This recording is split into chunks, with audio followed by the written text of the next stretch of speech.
Welcome. Thanks for having me. I'm not Um, going to leave that on. It kind of tickles.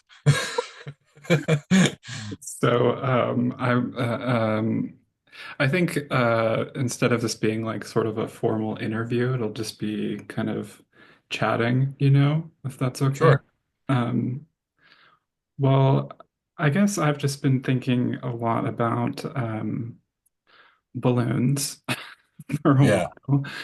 And yeah, I guess what I'm really worried about is um, balloons as a symbol and balloons as like I don't want to say agent, but I guess maybe for the sake of conversation, like balloons as agents. Yeah. It makes sense. Yeah. Like because what I found more and more in reading about balloons is that they're actually really terrifying. And there's a connection between clowns and balloons, and that connection is often also pretty terrifying, I feel like. Uh, Yeah. like, I mean, sort of in the same way that clowns are just terrifying on their own, I guess. I mean, balloons are kind of odd as something that just seems almost to kind of defy physics, the way they float. It can be really alarming if you're not expecting it. Um, I remember one time I used to have to drive a lot to pick up my son or drop him off on the weekends. And one time we were coming back and we went down this long straight road, and I had already been driving like 4 hours at this point, and there was a bundle of balloons, I think three of them, that were had escaped from somewhere, just kind of like off-white balloons. And so they were at that point where the helium had leaked out enough that they weren't, up into the sky, and the strings were all tied together. That was weighing it down, but not enough to get all the way to the ground. So they were floating where the bottom of the strings was about at where my windshield would be. And I'm coming down the street and I noticed it like at the last second, and it just like freaked me out. Like, Yeah. Yeah, it's almost so, like someone invisible was standing there holding the balloons. right. Yeah. But also, like, the string for the balloon, my mind couldn't account for that right away. Like, I noticed the string before I noticed the balloons, and I thought, but the first thought I had was that it was like a power line that had snapped and it was like dangling in the road. Oh. So I almost like swerved to avoid it, but it was like um, it was real weird and ominous because it was dark out, it was a little foggy out, and there's just these three balloons just kind of menacingly hanging right in the middle of the road. Yeah, So that's very creepy. yeah. It sounds like the balloons may have been kind of obscured. Maybe. Yeah, I mean it was dark out, and they were an odd color. It was the kind of thing that kind of just blends in, I guess, Yeah, until you're right on top of it. So that's really creepy. Um, yeah, yeah, that's the thing is I don't tend to think of balloons in association with other entities. I think I tend to view them as sort of like their own entities a little bit, if that makes sense. I mean, I guess they are associated with clowns, and people make balloons too. They don't really come from nature, but when they're flying on their own, they kind of they look like animals or something like that because they will just kind of move with whatever weather systems and pressure systems that they're dealing with or something like that. I don't. Right. Yeah. Like they almost seem to have their own motive power and their own motives. Yeah, yeah. So, I don't think I've ever actually had any uncanny, like really weird experiences with balloons, but so it's striking to hear a story like that because it sounds like that should be more common. I mean, I've seen a lot. There's a lot of like sort of viral video sort of things, and there's a creepy pasta involving this and stuff like that of balloons seeming to be haunted because they'll like move about a house as though like with agency, as well as anthropomorphic balloons, especially like Elmo balloons and SpongeBob balloons. There's a lot of TikTok videos and lore surrounding those. Yeah. And yeah, I mean, I guess there is kind of like balloons are kind of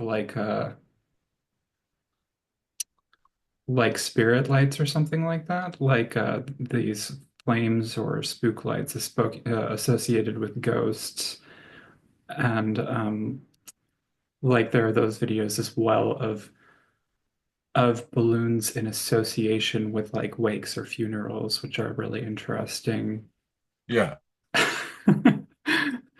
I'm sorry I didn't prepare more beforehand. No, it's okay. Um, I just didn't know what to do, and I just thought about it a lot, I guess, because well, I had read your article.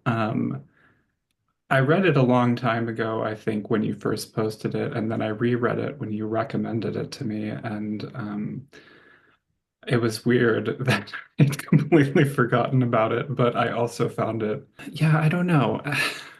I'm losing myself a little bit here. Hold No, on. it's okay. Yeah, I mean, yeah, I was thinking about it as a symbol, and that's kind of what I tend to do. That's my wheelhouse is playing with symbols Mhm, and kind of the synchromystic interpretation of it. mhm. I hesitate to use the term synchromistic because it tends to be used by a lot of people that have much darker and more paranoid ideation than I do. Uh, Yeah. so, um, So, for our listeners, our viewers, can you talk a little bit about synchromysticism and what that means, and maybe give a little bit more background on it, like a historical background on it as well? sure. Well, I can talk about what it means to me because there's always been some level of problematic stuff attached to it, and as is the case with just about everything in the paranormal. So, if you think you're safe in the paranormal, That's true. you're really not, but no, this goes back to, well, I mean, Fortiana and Charles Fort had noticed odd coincidences with like names of things, so like the name game is like a very, very old idea within Fortiana. um I'm not sure who coined that term specifically, the name game, but that it's the idea that you'll see the same names repeated with similar phenomena. Mhm. There's also all kinds of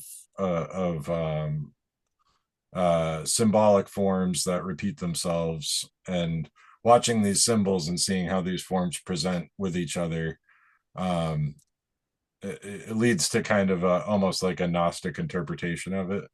So when I say it gets problematic, I mean there's people that I don't mind pointing out, like the Secret Sun blog, where he almost seems to believe that this was all planned or something, like it's a conspiracy to like make all these things line up the way they do, Yeah, which is really, and he gets into like really dark territory that way. Um, that's very similar to like QAnon type stuff where they find evidence through it's basically symbols in media and stuff like that. it's exactly like that, and it has, it has a history. I was reading a lot of paranoid stuff on the internet in like the 90s, and there would always be like these terrible websites with like animated JPEG things, and it'd take forever to load, and terrible backgrounds, and it would be talking about like the Luciferian bloodlines of all these politicians and stuff like that. Gee.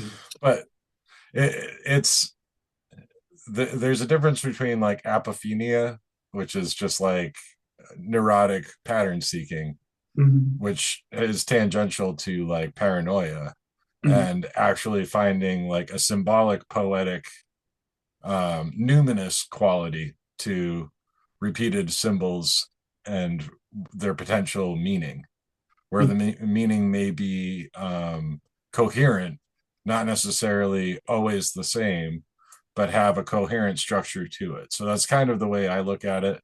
I consider myself an idiosyncratic synchromystic, Mhm. where everything is everything everything is important except the stuff that's not. So yeah, Everything is important except for the things that are not. right, yeah. Okay. I was trying to remember how I phrased that in the past. I think that's what it was. Yeah, but So what does that look like in practice? well, it looks a lot like if we're talking about balloons. Mm. So I wrote that article during the Chinese balloon episode that happened in the news. Right at that, yeah, Yeah. in early And it 20. occurred to me at the time that while it wasn't specifically a UFO thing, it had these UFO adjacent qualities to it.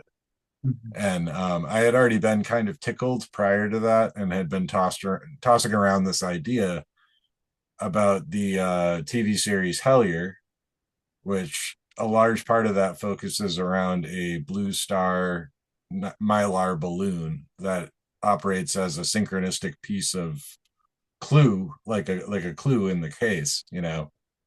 Okay. And then while at the same time, like during the second season of the show, there was a really notable like UFO photo going around UFO Twitter that was later identified as like a Batman party balloon. Um, Now, I don't know if it was definitively identified as that, but it looks a lot like that when you put the two next to each other. So it struck me as very funny that you had these like two polar opposite camps of paranormalia, like touching on UFOs, but not really like being UFOs. So Mhm. Yeah, it's, I feel like there's well, I think that prior to, you know, World War II, especially, that a lot of the sorts of reports that were similar to like later flying saucer reports were describing um, either dirigibles or balloons a lot of the time as well. Actually, yeah, Jeff Knox just found this story from 1945 where, like, later in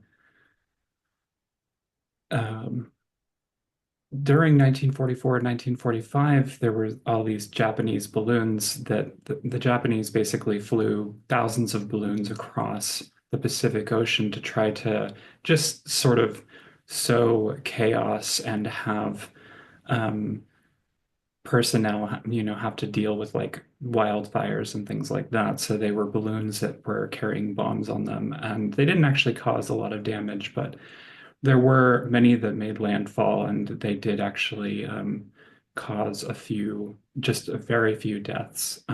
But because of that, there was, when the public became more aware of it, then what happened was there were actually several local panics in Utah and Arizona, and I think maybe in a few other places where people were.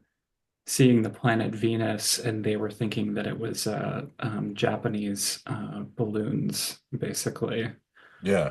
But I mean, like astronomers were clearly identifying this, object as being the planet Venus. Yeah.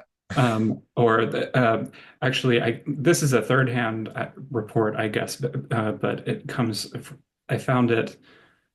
Dang, I don't remember the guy's name, but he was, a white guy working in Alaska, and he collected. Well, he heard from a woman there that she saw a balloon and little people went in and out of it using a ladder and stuff like that. Wow. In early 1945. Yeah. And I mean, there's a lot of stories like that, fantastic stories involving either airships or just plain balloons and stuff Yeah. like that from the 19th century.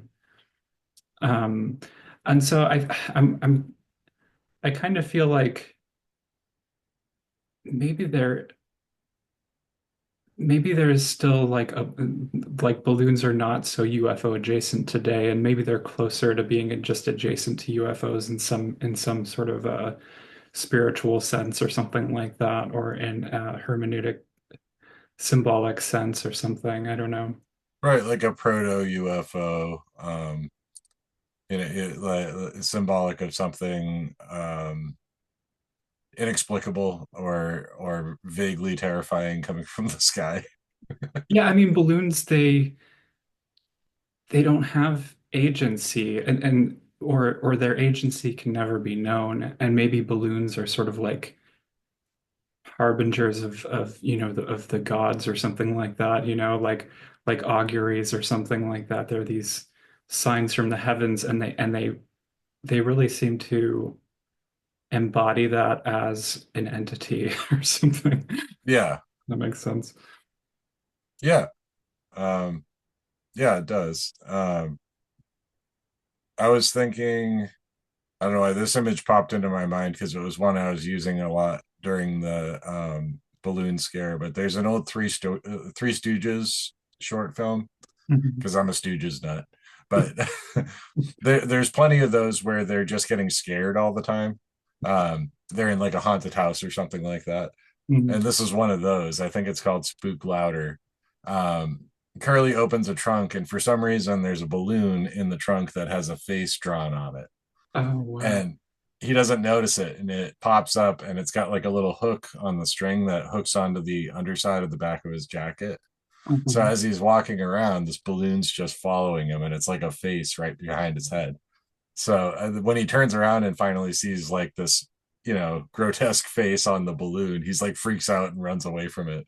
Um, but I was kind of using that as like a metaphor for it, It is, you yeah, know. it's a very good metaphor. Yeah. So it doesn't really matter how silly the example is where it pops up. I mean, the other examples I was using in that article were like the 1989 Batman movie with the Joker with the balloons full of gas that were supposed to poison Gotham. Mhm. Um, or so I mean, like comic book level stuff, cartoons, like slapstick movies from the 30s. Mhm. Like it doesn't really reduce the symbolic value or the numinous value of it Yeah, just because it pops up someplace ridiculous like that. that's true. Yeah. Yeah, Um, it can still be numinous and speak to the sorts of things that are not easy to speak to. And I think hilarity, like humor, and yeah, I don't know. There's something about the absurd, I guess, really that reflects that really well, and it exists both in just like humor, but also in the quote unquote paranormal side of yeah, things. And yeah, that's really fascinating to me. Like I always found David Lynch to be like he's a surrealist, I guess, but there's this level of absurdity I think that really expresses.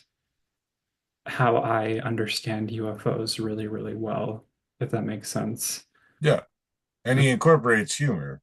It's Mhm. often like dark humor, but That's there's humor in all that he does. Yeah. So Oh yeah, that's true. Yeah, and I was just thinking more of like the absurdity, but at the same time, that absurdity can be really funny, like with the giant, standing over Agent Cooper. There's something very dark about that scene, but it's also at the same time very funny and it's absurd at the same time. right, it's a level of uncanniness, and I think the uncanny qualities can be funny, and I think all humor represents some form of liminality in a way. Yeah. Um, John Tenney I had asked him about the relationship between humor and the paranormal at one point, and he described the time between the setup of a joke and the punchline as a liminal zone where like anything can happen. Mhm. Uh, uh, yeah, so in anticipation of that punchline, you're kind of in this world of infinite probability. you know? Yeah, that's true. Yeah, you don't Yeah, know what's going to happen next, and there's a kind of retroactiveness to it because once you cross that threshold, it's kind of like you know, I think there's something like, when you hear the punchline, then it's like you're suddenly thrown into a different context that you didn't know before. And but at the same time, the previous context, you're looking back at the previous context, and that's what's making it so weird or something like that. Does that yeah, make sense? yeah. I mean, subversion of expectation is what often humor relies on. Mm. Something that you didn't expect to happen. That's why jokes that are altogether predictable or that you've heard before aren't as funny. Mm. You see that in paranormal events, and that's what leads to that level of uncanniness. It can literally alter your perception, sometimes permanently. So, Mm. yeah. Yeah, that's true. There's a nice parallel with that. Um, Now, you did a ritual where you where you or like a working or something like that where where you closed the clown portal. Can you talk about that? I can. Yeah. Maybe I'll put the nose back on. Yeah. It occurred to me to attempt a banishing of sorts, like a closing of the clown portal. Um, in Boston, Massachusetts. So Boston was the beginning of the Phantom Clown wave in the 1980s. These the Phantom Clowns popped up around Brookline first, and then seemed to follow a path through what's called the Emerald Necklace in Boston. It's a system of parks and things like that, and throughout different neighborhoods. Um, and eventually, I think the last sighting was somewhere near Canton. And then, weirdly enough, Phantom Clown sightings started happening elsewhere. So this is in the early 80s, pre internet, but um, so it didn't seem like it could really be copycats because they weren't reading the same newspapers, you know, and these stories didn't go very far.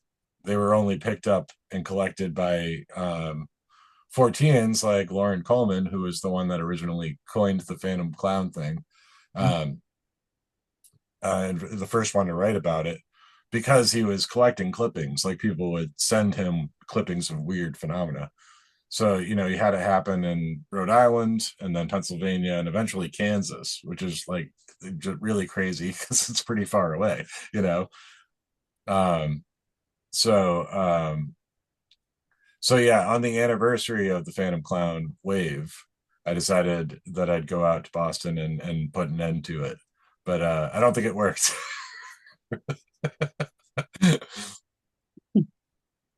You don't think it works? No, no. I've been accused of actually opening the clown portal. That does kind of appeal to the trickster side of me.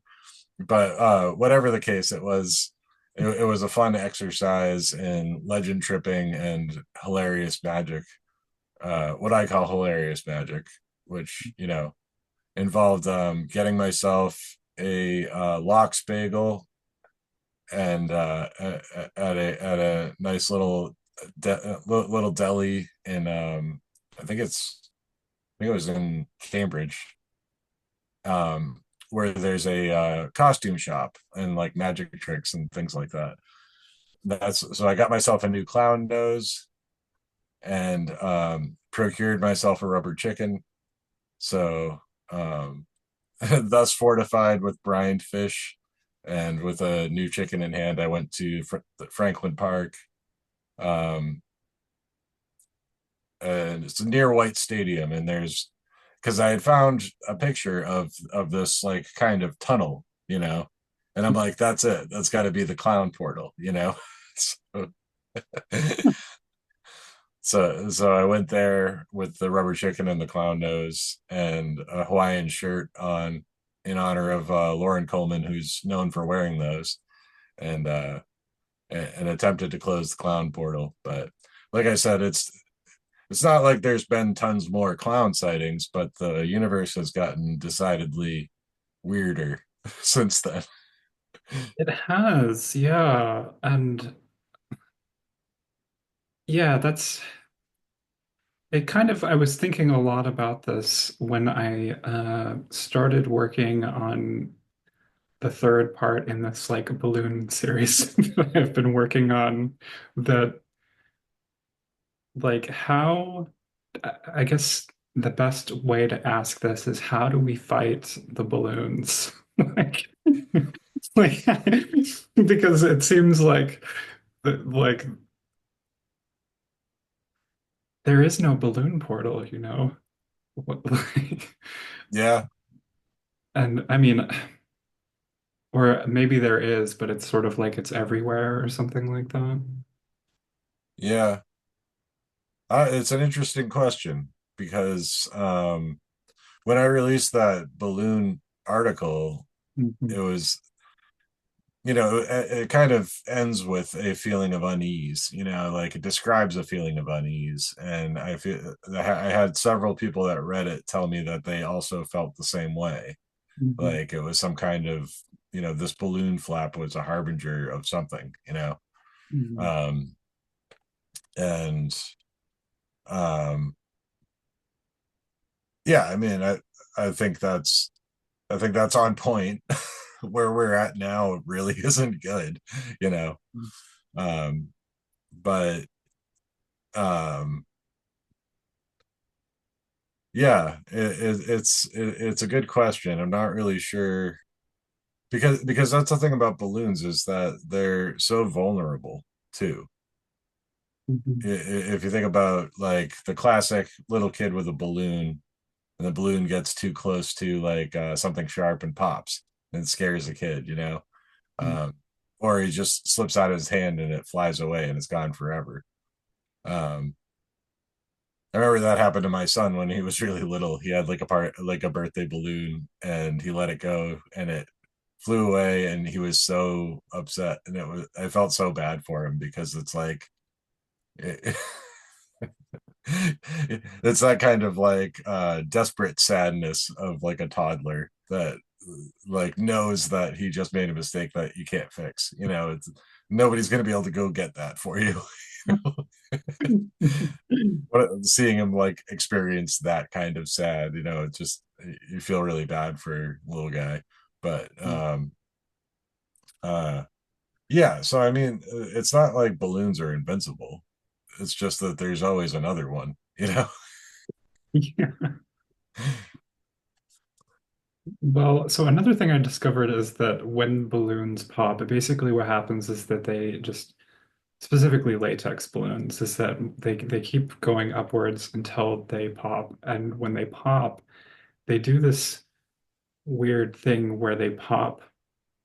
like out from one point and create like all of these little tendrils basically, and then they fall to the ocean and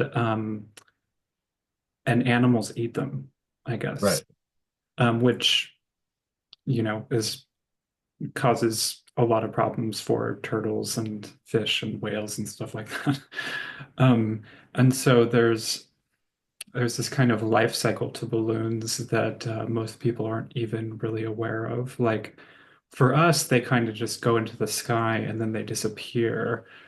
And but really they keep going after that, and they have this whole kind of bizarre life cycle where they they sort of pretend to be an animal or something like that, and then end Mhm. up killing other animals, which is very it's not very funny. Yeah, I mean, it's scary because that's where they actually present the most threat. They actually cause damage to the environment. So people don't let your balloons go on purpose. Yes, please don't do that. It's not good for anybody. Yeah, and I mean, like the strings that are attached to them too. That's not good either. Yeah, But um, yeah, well, there is that, but there's also the scarcity of helium. true. Yeah. So that's another environmental thing where like using helium for balloons is pretty wasteful because we need those for as a cooling agent in a lot of things. And once that helium is released from a balloon, it goes straight out into the atmosphere and never returns. So Yeah, it just goes up. yeah. So there's a finite amount of this element, and we need what we can get. Pretty much, yeah. So yeah, I think I think really personally what I think people should start doing is just using bubbles or making paper balloons. I think paper balloons are highly underrated. Mhm. Well, there's Chinese lanterns too. That's a popular thing. Yeah, although those are dangerous. Those come with hazards as well, I guess. Right. I mean, if you release them over the ocean, that's usually a safe bet, but yeah, Yeah, they can cause fires. yeah, yeah. You don't want them going over land, basically. Yeah. And I did try to look into the Chinese balloon situation, how close that was to like Chinese New Year celebrations where they would release balloons.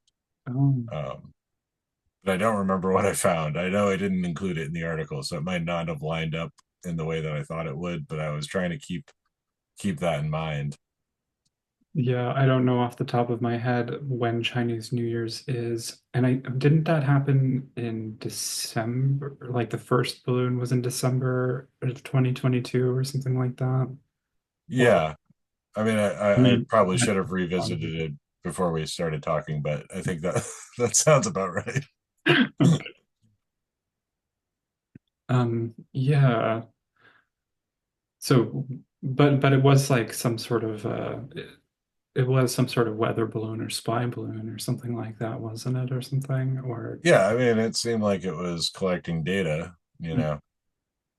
yeah, What I was curious about after the fact was whether the sites that the balloon was directed toward had anything to do with classified data that was in the files that were sitting in a bathroom at Mar-a-Lago all that time. That's my conspiracy theory is that those things are related.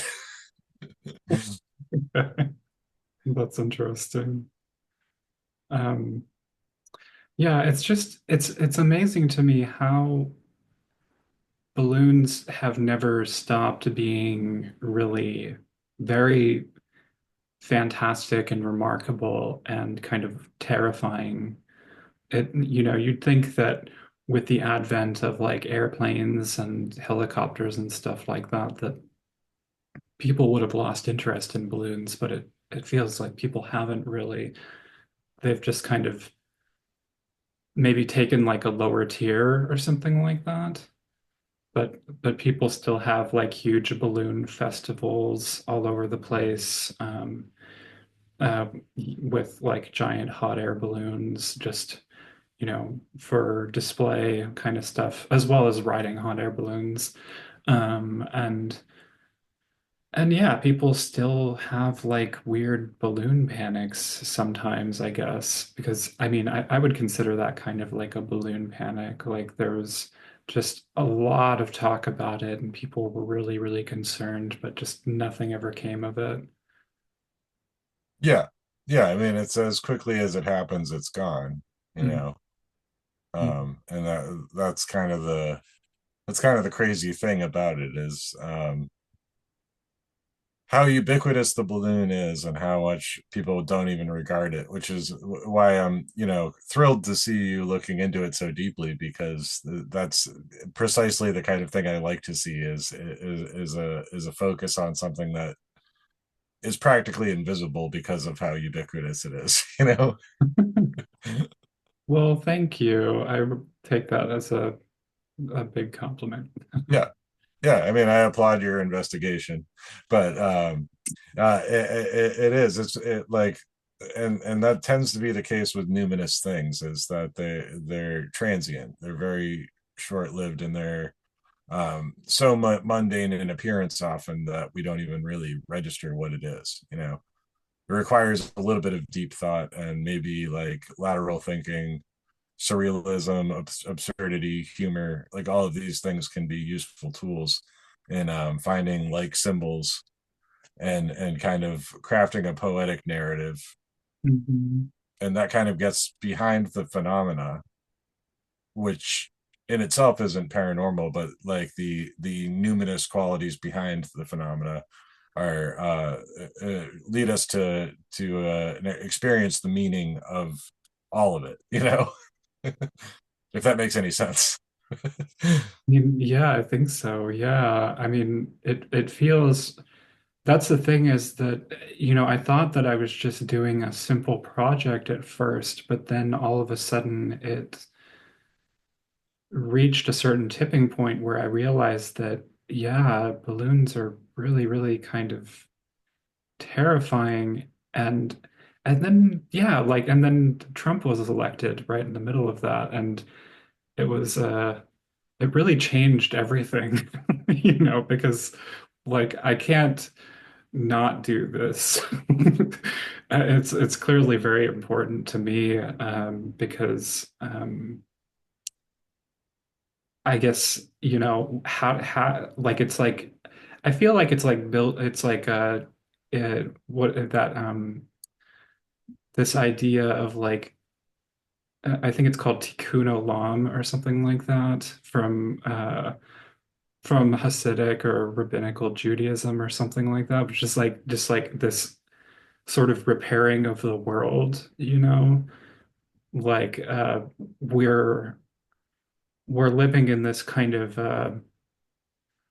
we're living in a corrupt world and we have to fix it or something like that. And I think there's a metaphor associated with that of like, it's like you have the shells of an egg and you're trying to put the shells back together, or maybe that's just something I made up in my head at some point. I don't know. Right.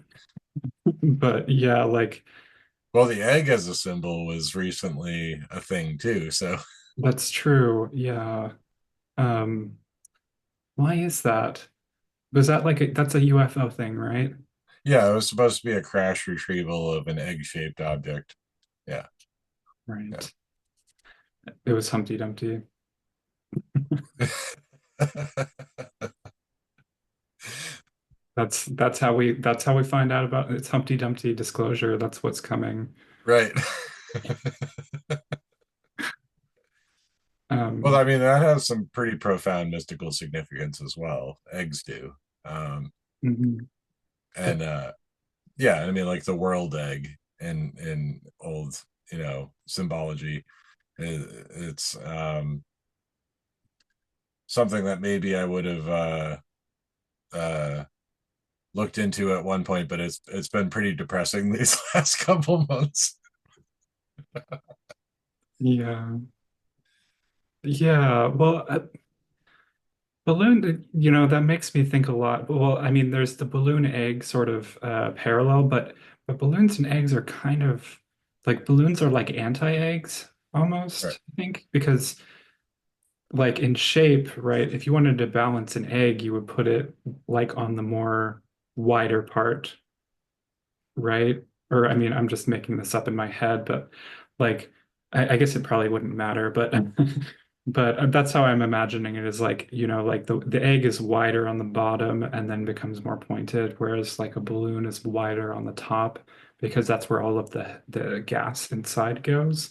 And Hmm. like if you're in a car, right, and there's this demonstration that people do where they'll go in a car and have a balloon or balloons or something like that. And when you speed up, right, then the inertia like when your car is accelerating, then you're pressed back because your body is in a different inertial frame of reference. And then if you brake suddenly, then you jump forward because you haven't like sort of caught up with the car's inertia, right? And but a balloon will do the opposite, basically, because it's Yeah. full of lighter than air gas and it's air buoyant. So if you brake, then all the air rushes forward and the balloon goes backwards. Or if you speed up, then the balloon will move forward because all of the air is going backwards to the back of the car. Yeah, that's pretty interesting. Yeah.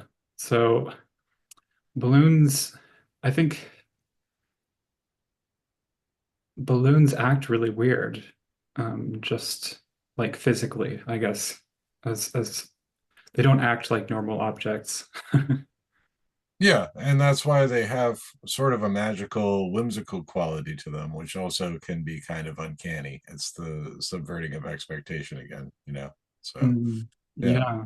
Yeah, it's like they're from like they belong to like the realm of the sky or something like that. They're these like they're almost angelic in a way if you think about it. Yeah. Magonian. Yeah, for sure. Yeah. They come from Magonia.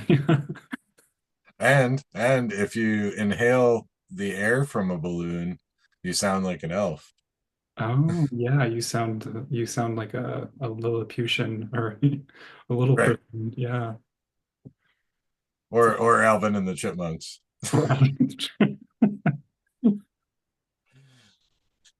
Yeah. Another thing I was thinking a lot about was Nope. I didn't really realize this until I was, reading some article about the balloon boy. And Nope has this really strong balloon theme throughout the entire movie, that shows up again and again, um, because it's the balloons being released at the beginning are the inciting sort of event that causes this chimp to like freak out and All kill a bunch right. of Yeah. people. Spoilers, but and and then at the end, Jean Jacket, the flying saucer, that's how it dies is by swallowing this balloon. But also, Jean Jacket, I think, is a balloon in a way, like what I would describe as a wild balloon, because it has these very balloon-like qualities in how it works, and it's air buoyant and it lives in the sky. It doesn't like land, it just stays up. So it acts and looks and feels a lot like a balloon. Uh, Yeah, it's almost like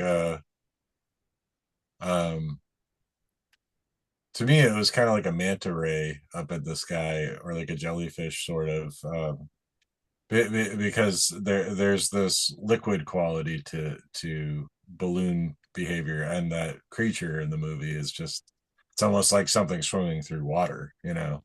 that's true, yeah. Yeah. Um, yeah, and I mean, air is a fluid too. Like the sky is basically an ocean, um, and And balloons, yeah, that balloons are kind of like sea animals floating through the ocean too. Right. And that gets back to Charles Fort and his idea of the super Sargasso Sea, you know? Hmm. Yeah, which I think Jordan Peele might have gotten inspiration from that. Maybe I don't know if I read that or not, but I know there's Yeah. references to that, and it seems like that connection might be there, like causally speaking. Yeah. I had wondered if Jordan Peele was familiar with the works of Trevor James Constable. Well, I'm not familiar with those. Actually, Uh, I mean, wait, go ahead. well, he wrote several books like The Cosmic Pulse of Life and another one that's like I think Sky Critters. Okay, He okay. wrote about what he called sky critters. They're mostly invisible creatures that live in the sky. I remember you talking about this before somewhere, yeah, and Yeah. that's probably how I discovered that, yeah, because I forgot his name, but yeah, he has some really weird photographs of sky creatures, yeah, or sky critters or whatever, yeah. Yeah, some of them are like sky amoebas. Like he needed to put like infrared filters on his camera in order to be able to take the pictures of them, and they're invisible to the naked eye. Mhm. His pictures aren't terribly convincing, but they are pretty cool. I like looking at them. They are cool looking, yeah. Like, Yeah. there's one that looks like a kind of like a fried egg or something. It really sticks in my mind. Yeah, yeah, and some of them are just kind of vague, almost cloud shapes, and other ones are like these weird black dots. It just looks like the film got corrupted somehow, and Mhm. little points of light made their way onto the film. So you have like these little black spots all over it. Um, Yeah, it looks like a lot of those pictures, if not all of them, are some sort of artifact that he either induced or, had something to do with the camera or the photo being developed or something like that. yeah, he had all these wild theories about it, and it's funny because in one of his first books, it's called "They Live in the Sky." Hmm. He's directed toward these things by Ashtar, and Yeah. there's like an invisible Ashtar just following him around and talking to him all the time. So he's kind of channeling Ashtar, but Ashtar is also just kind of like a phantom, like hanger on that's just kind of around him in the book.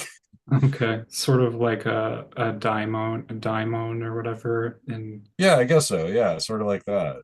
It's pretty wild. It's uh one of the most enjoyable contact ebooks that I've ever read. okay. I'll have to read that. They live in the sky. Uh, It's ridiculously hard to find. I had to use magic to get myself a copy. oh, okay. Um, and I think I did it too strongly because I ended up with two copies, weirdly enough. Do you still have two copies? No, I sent one to a friend. Oh, okay. Um, well, I sent one to Aaron Gullius because I really want him to do a Saucer Life episode about it. Oh, cool. Okay, that's But awesome. Yeah, he never did. I hope he does eventually. I bet he will. I think he would do a great job. But I was just rereading it for research purposes, and Mm. it's pretty great. Ashtar talks about like various different kinds of entities. Some of these things that live in the sky are just their own kinds of etheric organisms that Mm. Of operate on a different vibratory spectrum. Um, course, as you yeah, do. but some of the UFOs actually come out of the ocean or the inner Earth, and some of them come from the moon, where the satanic moon people live.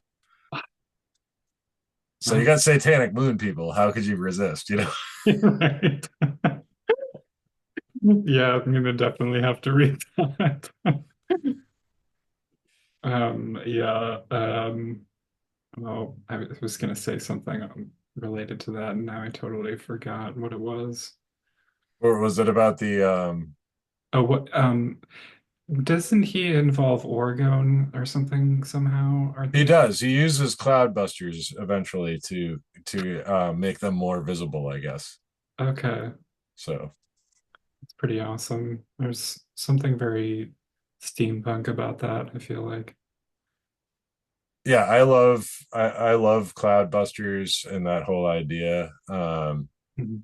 Where I live in the Northeast is where that's where Reich was, and the ranch that he had where he did a lot of his experiments is now like a museum and a place where you can stay. It's called Oh, Organon, and it's in Rangeley, Maine. So one of these days, I'm going to find my way up there and check it out. But I have not yet. It's pretty far north in Maine, uh, in a weird direction that I'm never normally going. that's a weird synchronicity because it's called Organon, and I live in Oregon. Yeah. Um, Well, it's all it's based on the orgone energy thing, right. so it's an extension of that organon. Yeah. I really actually don't know how it's pronounced. Yeah, maybe it's pronounced more like Oregon, so it's like Organon. Right. Or orgonin. It could be orgonin because it's orgone. I don't know. It's like Orgonon. Orgonin. That sounds sort of like a name out of Dune or something. Yeah. But I mean, otherwise it's just called like the Reich Museum, I think. I've heard of So it. yeah. Yeah. I don't think I've been there, but I've heard of it. Yeah. You can rent a cabin, you can stay for a weekend, you could just go and walk the grounds for free, or you could take a short tour. You could take guided tours around the grounds or in the museum. So Hmm. um it's up in Maine near Lake Moosilaukeemaguntic. Okay, We cool. have our great indigenous names for lakes and places over here. So Yeah. Which, yeah, is cool. Yeah. yeah, yeah. Someday I'll get up there. Yeah. Yeah, that's definitely someplace I'd like to visit. Yeah. Um, so I guess I feel like we're kind of like doing shadow work here in a way. Uh, being talking very like in an obscure corner of YouTube. Um, I wouldn't have it any other way. right.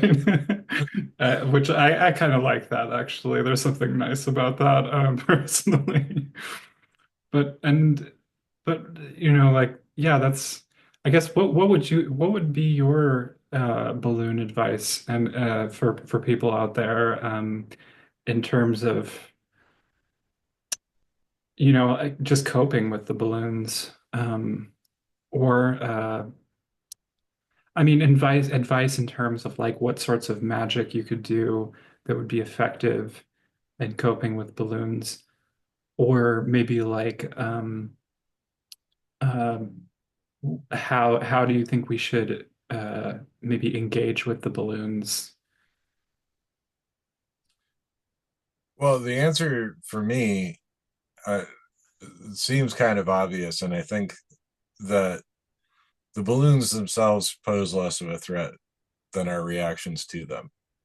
Like Mm, I'd recommend meditation, um, or at least a calm and steady approach to things. Um, the old keep calm and carry on sort of thing. yeah. Because in that article, it's like I used, yeah, I had never really looked into it before, but if you look into the 99 Luftballons song by Nina, and I wrote about it in the article as Mm, kind of something to frame this whole idea around. mhm. And the song is about like balloons being released and causing a nuclear conflict and basically wiping everything out. Yeah, yeah. And it's Because reported as a UFO in the lyrics, in the original German lyrics, and mhm. that, but it's something that's seen as an enemy craft or device, which incites an actual shooting war and ultimately the end of mankind, or as we know it, like the Yeah, end of civilization. yeah. So uh um at the end of that article, I basically referred to those lyrics where it's like letting it go is the important part. It's reacting too strongly and having knee-jerk reactions is really not appropriate at this juncture. We really need to be very careful and cautious and uh, uh, not overreact, I guess. Yeah, yeah.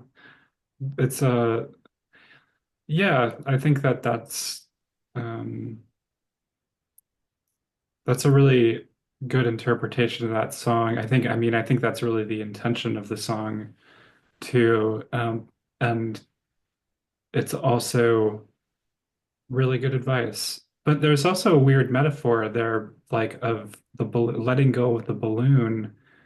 But we just have to stress, please don't let go of your balloons. Yeah, also Literally, that. let go of the balloon emotionally. Like, so if you, let's say you're in a situation where, you know, there's an improbable accident and you let go of the balloon, but you weren't intending to, so the balloon goes free. At that point, you really have to let go of the balloon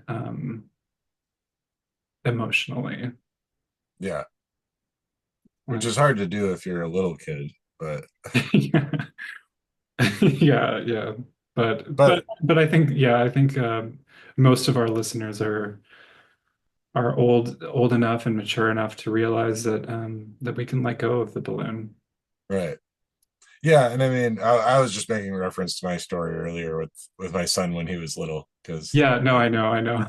uh, um, but I mean, in that article as well, I talked about the hot air balloon at the end of The Wizard of Oz, Yes, I remember. and Yeah. that's supposed to be the thing that takes Dorothy home, but Toto jumps out and she goes after him, Mhm. and she has to use her own magic that was with her all along.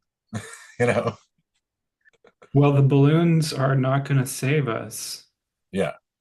And yeah, yeah, I really liked that. But I mean, I'm always going to love a good Oz metaphor.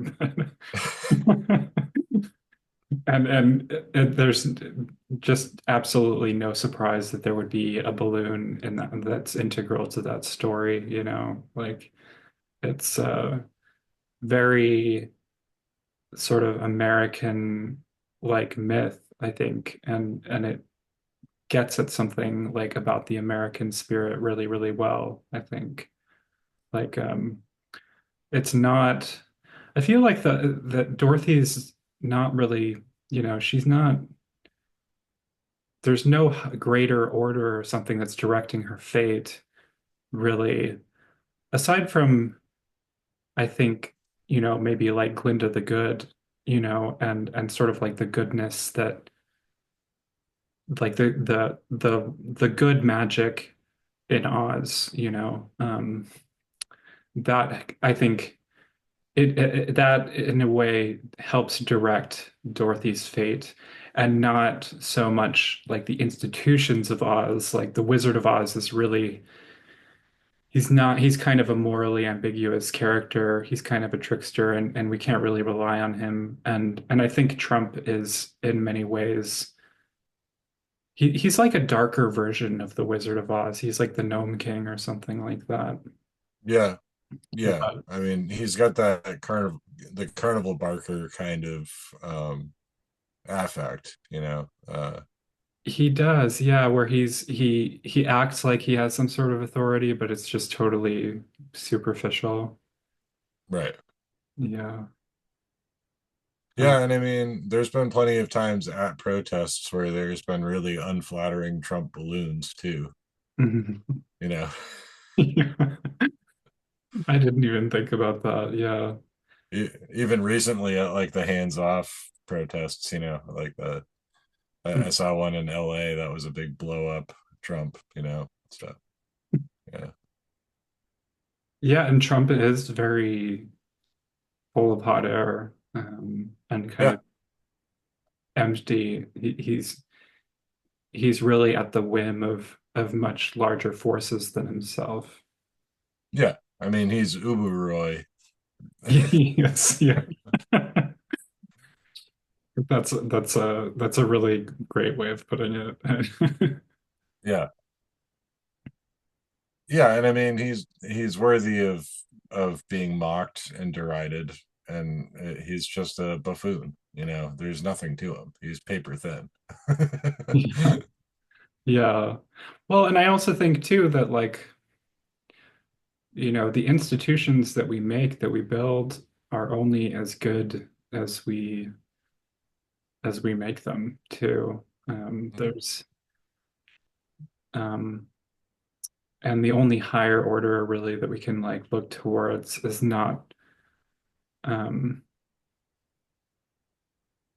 we can't look to the institutions themselves as though they're some sort of as though they're going to save us or something like that. Yeah, yeah. No, I'd agree with that for sure. Um, you have to actually go out and do the thing, you know. Mm. Yeah, for sure. Makes me think of Around the World in 80 Days Hmm.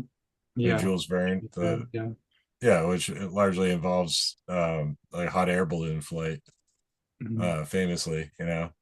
Um, Journalist Nellie Bly decided to see if she could do it in 80 days. Oh, really? Around the time while Jules Verne was still alive, like during that period, she was a journalist, badass journalist, really worth looking into.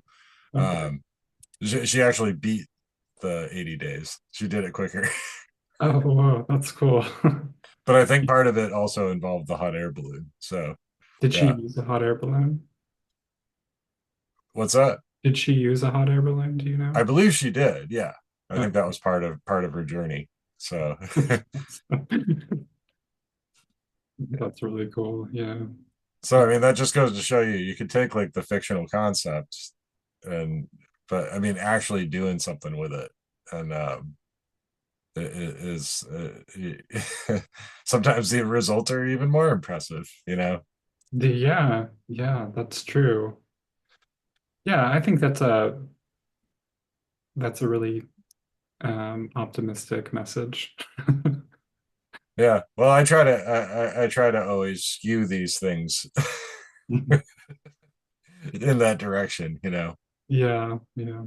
It's a good way to go. I mean, we need to see light and goodness and hope and stuff like that. Can't be Yeah, all the time.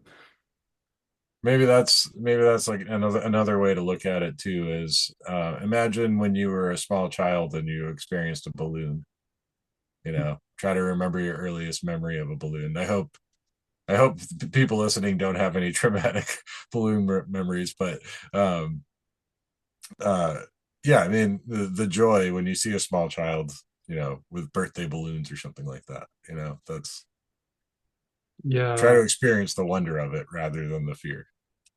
yeah, yeah. And I mean, you can definitely, I think, I've watched a lot of really dark movies in my time, and and I feel like you can think about balloons in a very traumatic way. Like there's a lot of traumatic real world narratives surrounding balloons. But at the same time, you can also, I mean, maybe not at the same time is the best way to put it, but you can also view balloons in that way of the kind of uh, whimsy and magic that that a child associates with them, and that doesn't die, I think. I think that balloons are still whimsical and there's a beauty to them. Yeah, yeah, for sure.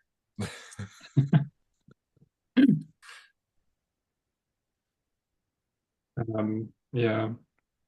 Well, we can go on as long as you want, but I just wanted to thank you for doing this. It's really nice to meet you, and I really appreciate it. Yeah, I mean it's really great to actually talk to you um through the video screen anyway. The video meet. I never know how to describe that. It's like face to face technically, you know. Yeah, it's really weird because it's still virtual, but it's there. It's very real. Yeah, but it's different than just, you know, text on a screen. So I Mhm. very much appreciate it. I'm really glad that you had me on because it's nice to finally just sit and chat with you, you know. Yeah, for sure.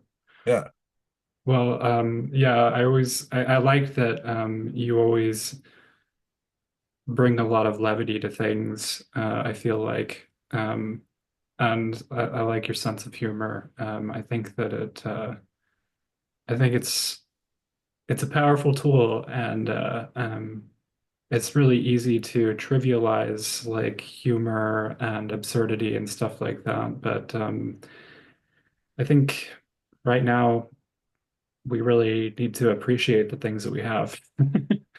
And yeah, that's for damn sure. Yeah, and I mean that I think the stupid and the zany, like not really stupid, but the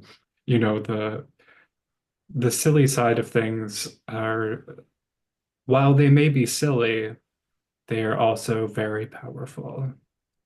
yeah. I would have to agree, and I do get the sense that there's probably a significant portion of people that I will never be able to reach. You know, like there's a significant amount of people that would always probably write me off upon encountering what I say or do, just based on how goofy I am. You know, Yeah. and I accept that because I can't change who I am. You know, and that's really just part of me. If I had to be a gray face sitting there reading government reports and talking about how somebody in the government knows about the UFOs and that there's going to be disclosure, like I would never be able to do that. I really don't need that audience, you know. Like Yeah. I don't have anybody to impress. I don't have anybody to I don't feel any need to present myself as anything other than I am. So and I do think the kookiness and the absurdity is its own you know, it's just another method. It's a method of doing things. And I know that not everybody responds to it. So I'm eternally grateful whenever somebody does respond to it positively. Well, I mean, I think that being yourself, is way better than being a stuffed shirt, for sure. Like Right. I think there's something really silly and goofy about people who like are really self-serious about this stuff too. Yeah. Like, I mean, come on, you're talking about flying saucers, people. Right. So yeah, I think it works really well. Yeah. Yeah. I mean, the people that really desperately want this to be a serious subject of study. I mean, the phenomena doesn't work that way. None of the phenomena does. The Mm. various types of phenomena, it always has something really tricky about it. And and the if you want a definitive answer, you're going to wind up with egg on your face every time, you know, Yeah.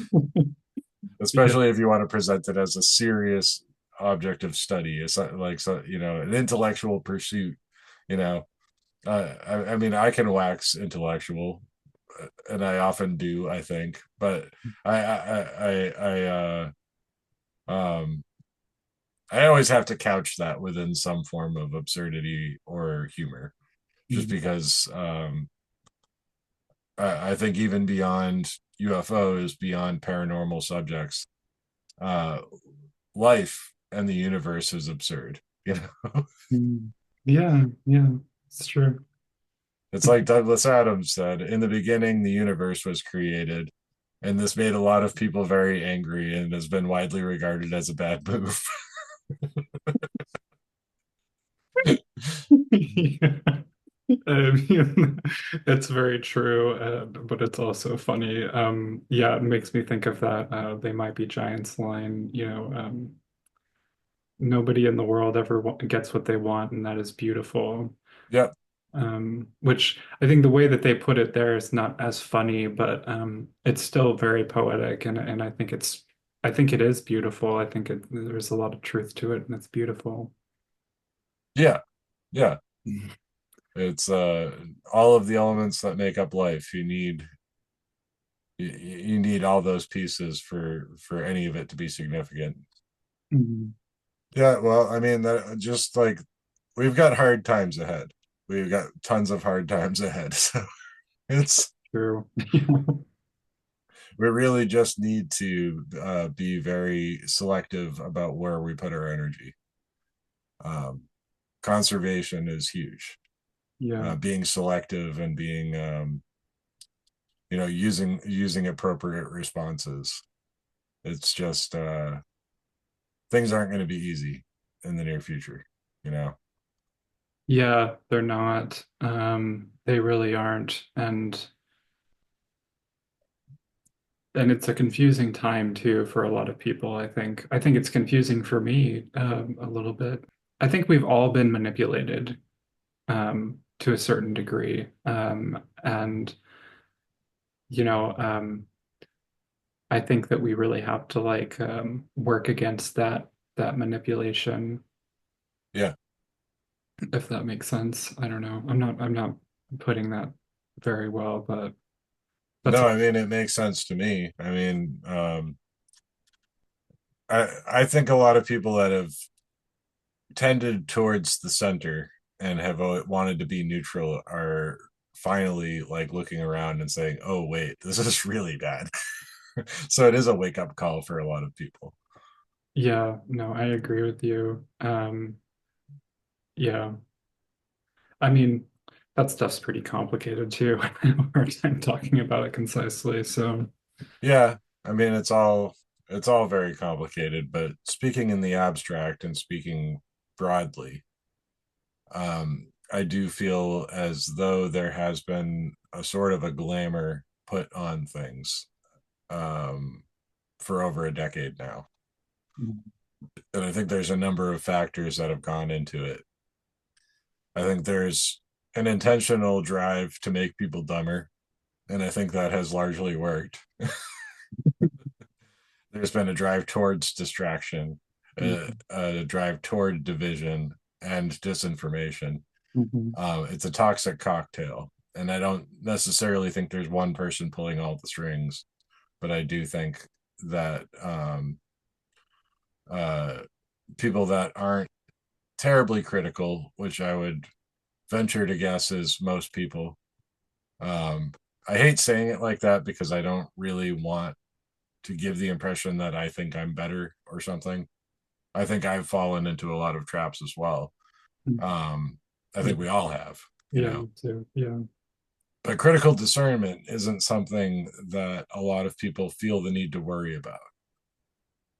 And this is something where, I have been in the past diagnosed as paranoid. So my paranoia has served me well in life because I'm living proof of just because you're paranoid doesn't mean they're not out to get you, like. But I mean, um, I always kind of knew reading Fahrenheit 451 as a kid that was a very real possibility. Not exactly what happens in that book, but um, that knowledge is subject to change. That the facts and history depend on who's in charge to determine that, you know. Um, and that's resulted in my adult life as a book hoarder, but for one thing, but it's also ever since reading that, I don't know, fifth grade, Yeah. I've always wanted to be critical of information that I get, Yeah. and where is this source coming from, like whose perspective is this written from, I really don't feel like most people do that. you know I feel like a lot of what we're seeing now is people graduating high school or college or getting a certificate, whatever the case may be, and feeling like learning stops there. You know, um, and I know for a fact there's tons of people that graduated high school and just said, "Woohoo! I never have to read a book again." Yeah. Like I've heard it before. So, um, you It's, know, it's not just to say like I'm the guy over here with the big brain that can discern all of this stuff. Like, no, I have my own limited perspective, my own privileged and um, specific perspective on things. But I think critical discernment and critical thinking and analysis of information that you get is way more important than the factoids. And the factoids are so often wrong and subject to change depending on who's in charge of things. So, yeah, I mean, it's it's a skill just like any skill. And just because you don't have a skill, it doesn't mean that you're less of a person. It just means that you haven't acquired that skill. And that happens a lot where like different groups of people are not allowed access to different forms of knowledge. And right now we're living at a point of time where there's a lot of people who have been educated in critical thinking, but there's even more people that have not learned those kinds of skills, and they're not worse for it. I mean, they're not less valuable or less of a person or any lower or anything like that because of that. It's just that that society has basically put them in a different position. yeah, yeah, yeah, I would agree with that. And, oh boy, yeah. I mean, that's the thing is like I don't I think a lot of people probably, when they talk to me, that they think that I'm a really smart person, but like I'm not very well read, and I know that you've read way more stuff than I have, and and I make critical mistakes all the time too. Like I carry around assumptions and then realize that I have those assumptions and feel like a total idiot, and sometimes those, people can be ignorant and like all of us can be ignorant about other people in different ways. And I don't know, like, I mean, we're animals, we're Yeah, humans, so yeah. And I mean, um, to put a finer point on it, it's like in an ideal world, we shouldn't have to be so critical. Like there shouldn't be reasons for people to like lie to us. you know? So I understand where people are coming from when they just go along in life and everything's fine because it's not, they're not questioning the information that comes in necessarily. They're just or whatever is deeply ingrained within them because that's just always been true and you can't shake that foundation. And I think this is something that paranormal experiences tend to do to people is shake those moors of the foundations that they've built their reality upon, and opens them up to a greater reality. This is the essence of like occultism too, and a lot of mystic traditions is that there's something bigger than us. Um, and I think those of us that have an interest in these things, um, perhaps are often a little bit more critical, but we're very much susceptible to the same traps. We're the same problems. Um, and it's always you always have to be on guard. And as my English teacher in high school used to say, don't outdumb yourself. don't outdumb yourself. Yeah, it's the opposite of outsmarting yourself, um, but kind of the same thing. Yeah, It's the same thing in reverse. yeah, That's really funny. yeah.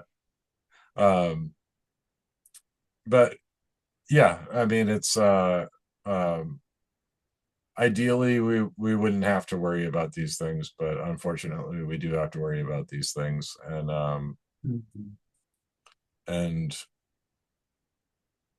I don't know. I kind of felt like the COVID pandemic was an awakening experience for a lot of people, but it seems like it broke a lot of other people's brains too. Um, I have to hope that there is going to be um, a revelation of sorts. You know, I do think we're on the verge of an apocalypse, and apocalypse is, in its strictest meaning, a revelation. It's a opening up of reality Mhm. beyond what we know, and that doesn't mean disclosure, although that there could be some element of that. Mhm. But it just means I think people are going to have to come to terms with, um, and have a reckoning with what human nature is and what it's going to take for all of us to survive. Yeah, And to be clear, I don't think all of us are going to. You know, it's going to get really rough before it gets better. So, yeah, yeah, I agree. And that's a really good point. I mean, I think I think personally that it's also really important that although we're living at kind of an inflection point in terms of climate change and stuff like that, and environmental change, that we still have to look at things in the long term too.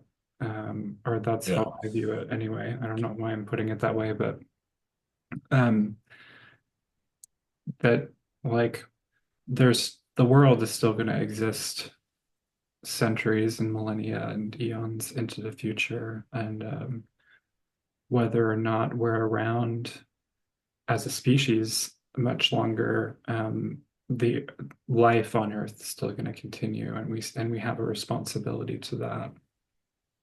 Yeah. Yeah. I mean, the planet is going to be okay. Yeah, I don't know about us.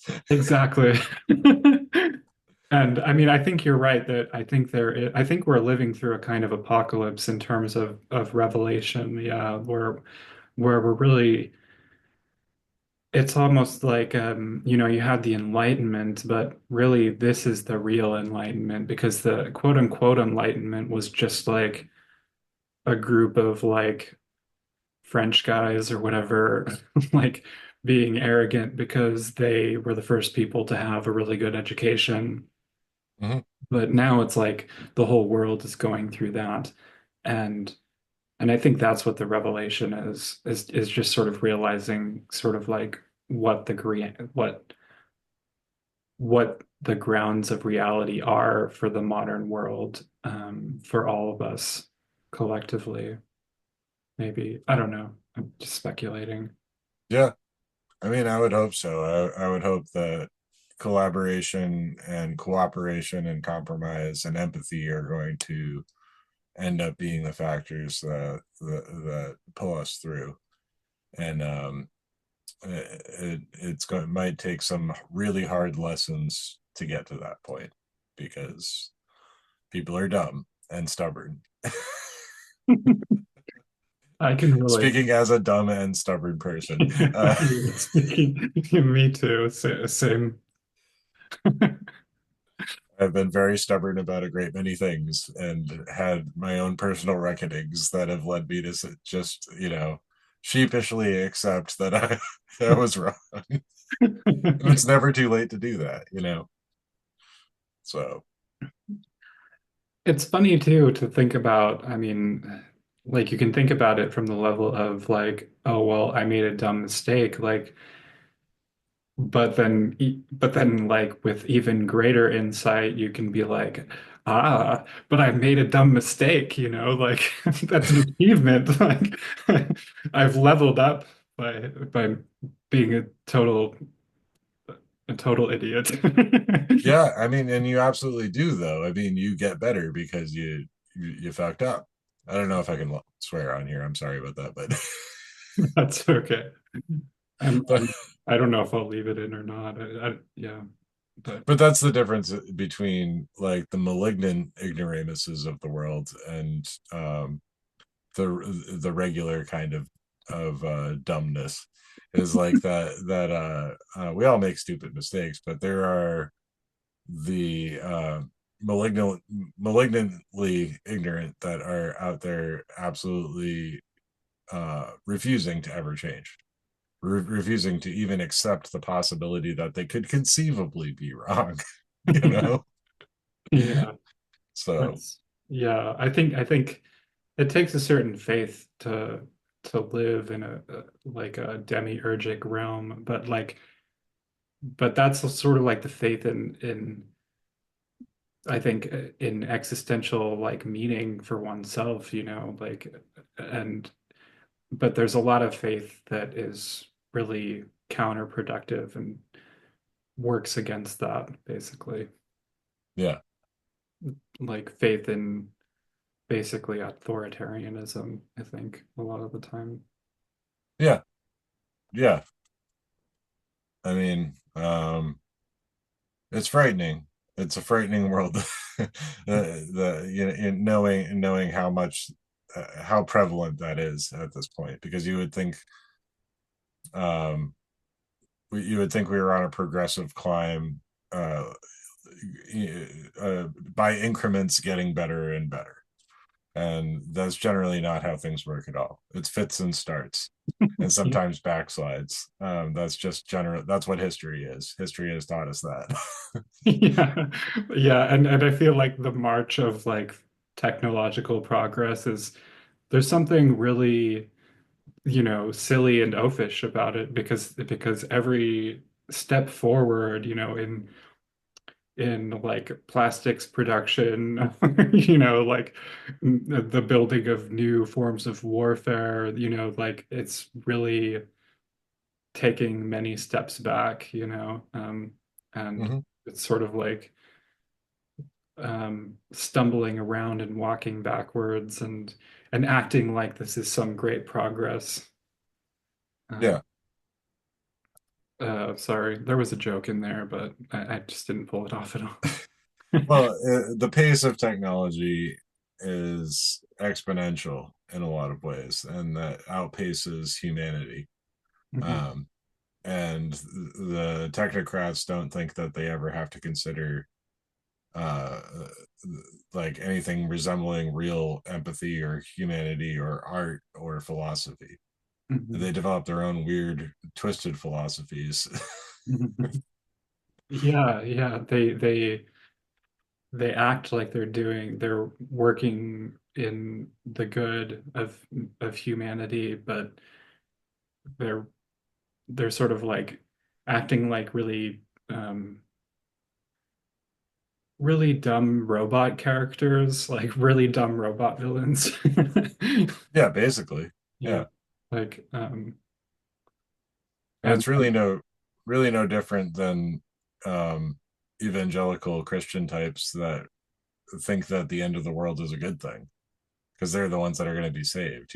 Like yeah, yeah, exactly. A lot of these people, they think that they're going to be saved by technology. They think that technology is just going to get better and better to the point that they will transcend. Um, but really, what's going to happen is that the world is going to become too complicated, and so a lot of people that believe in a kind of technocracy, they're probably going to they'll I think they'll what will be revealed to them will not be what they want, basically. That there's a lot of irony there. yep, I'm banking on it. Me too. Like Moore's I law. think all of those all the technocrat billionaire types should all have a race to the Titanic. Personally, uh, Yeah. Yeah. submarine race to the Titanic. Maybe we can get James Cameron on that. Well, he'd be able to go there safely and back. That's true. Yeah, yeah, I think anyway, Yeah, it's been a pleasure talking to you.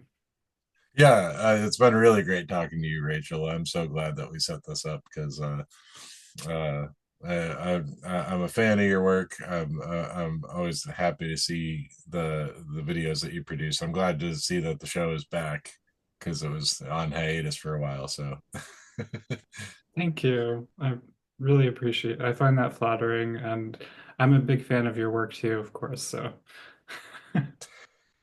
as much of it as I can absorb. Yeah, well, I mean, it's always there, so you can always pick away at it. But I'm eternally grateful whenever somebody appreciates the silliness that I put out into the world. So thank you for reading it. You're welcome. Um, you owe me. No, I'm just kidding. Yeah, I do have a haunted clown painting up behind me, so Oh, cool.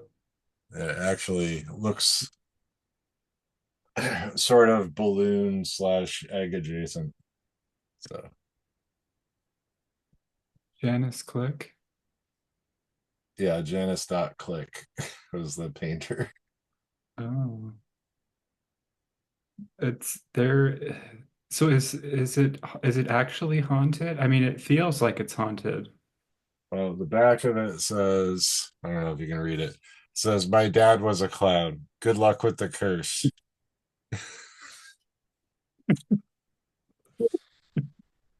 That's So I love that. Janice dot Click is a filmmaker. Oh, He makes like really really lo-fi trashy horror movies. I think currently with Trauma, he's being distributed by Trauma. So um, I bought a cursed painting from his eBay account, his eBay store, and so this was like a synchronicity at the time. It was a pretty generic, like smaller painting of like a skull, and that was like part of the joke. He would sell like cursed items on eBay, but they're all obviously like a joke. Like he would curse people with like the Shrek curse. Um, but I bought a small painting and then instantly got an instant message from him on eBay that was like, "Hey, do you want a haunted clown painting?" And I was like, "What the?" I'm like, "Of course I do." And he didn't know who I was or anything. He was just like, "Oh, somebody's actually buying one of these haunted paintings. I wonder if I could pass this off on him. Like, this just needs to go." And so I only had to pay the shipping. I got it for free. But oh, that's awesome. yeah. But it was really funny because it was during a period of time um, that I was doing experiments around World Contact Day to try to contact Space Brothers, and the message about the haunted clown painting, because it was also during a period of time where I was focusing on clowns, surprisingly enough. Um, the username he had sent me a message from was like spaceman something that included the word spaceman, and I'm like, well, I got a message from a spaceman after I did this like contact ritual and a haunted clown painting to boot. So That's cool. yeah, I love life is so weird. it. Really is. All right, thanks for having me, Rachel. Yeah, it's really nice to meet you. Do you go by Matt or Matthew? Yeah, Matt. Matt. It's nice to Yeah, meet you, Matt. It feels weird calling you Matt because I'm used to knowing you by AP Strange. I mean, either way, I don't, it doesn't matter. Like, I mean, Steph still calls me AP sometimes. Yeah, uh, and we've been really close for a long time. So but yeah, that's um, I prefer the AP during recordings and stuff like that because that's how people know me. But yeah, either way, all right. Well, for the camera, it's been a real pleasure, AP. thanks for having me here. Thank you. And Yeah, um, and remember, uh, and remember, there's no place like balloons. no place like balloons. No place like balloons. No place like balloons. All right, talk to you later. Okay, bye. Bye.